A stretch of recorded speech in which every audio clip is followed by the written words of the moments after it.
So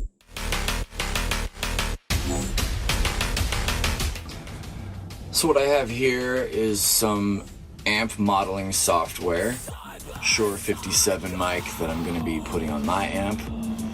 Just using this as kind of a way to get an idea of how the mic is going to sound on the speaker in different positions.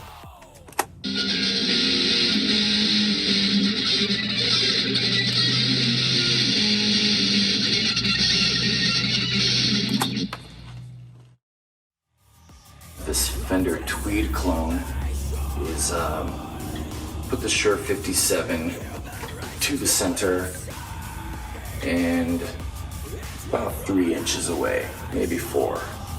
That way I can get a fuller tone from the entire speaker. You can see here I have the Samson CO1 condenser set aside as a room mic.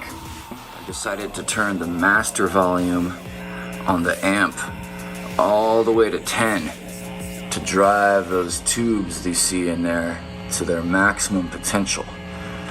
But what I also did was I took this Horizon Precision Drive distortion pedal. We have the attack all the way to its first setting, which opens up the tone the most when the attack is down all the way. And then I have the tone set right in the middle and the drive all the way up. So volume down, drive up. I'm going as simplistic as possible in running the Focusrite Scarlett Solo here. My first mic is running XLR to XLR like normal. But my second mic, I had to run in female XLR to a male 1/4 inch. You want to make sure you have your channel 1 48 volt phantom power switch selected on. The reason for that is because the condenser CO1, as most condensers, require 48 volt phantom power. I'm also going to switch this air option off.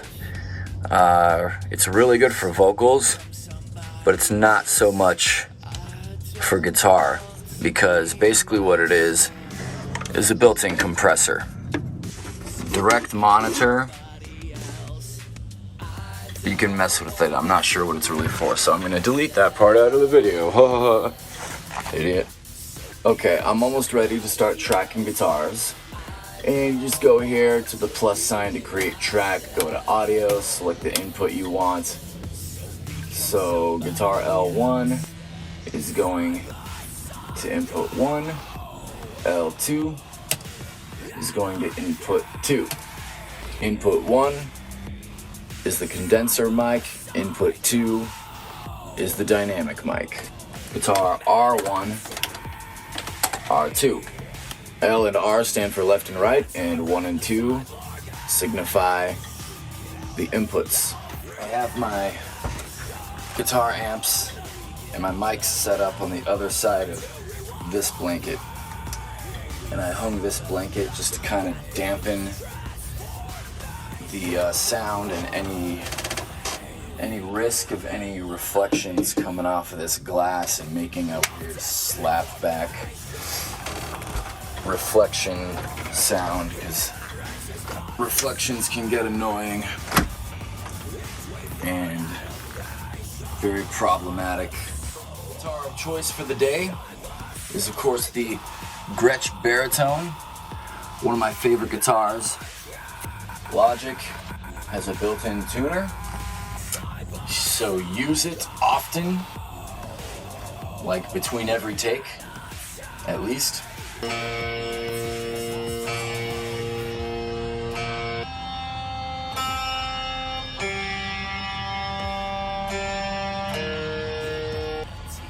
Now it sounds like we might be getting some record latency.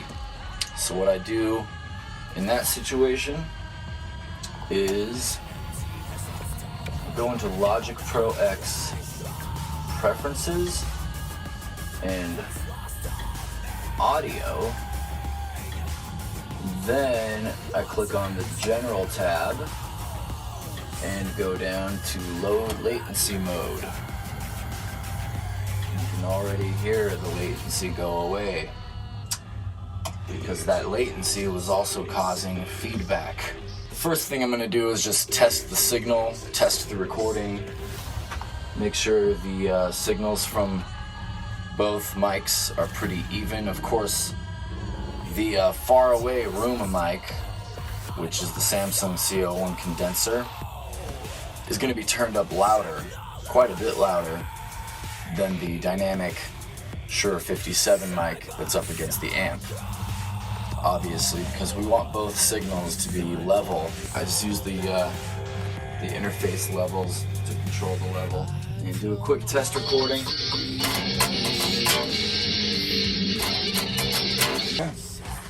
As you can see, I had to turn up the 57 on the amp a little more. But now we have almost identical signals going on for this section of this new Hidden Scars song.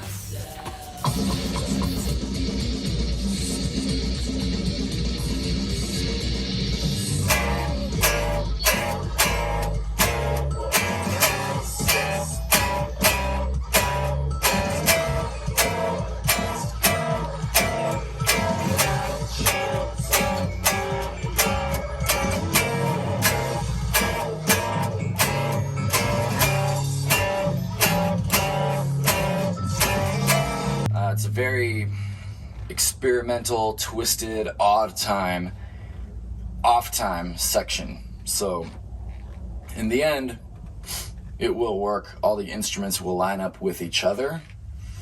They just may not line up perfectly with the click track because the tempos are changing, the time signatures are changing, everything is changing so dramatically and so experimentally in this particular song that I just went for it instead of always trying to be precise and by the book and to the click. Sometimes it works to break the rules, and in this particular song, that is definitely the case.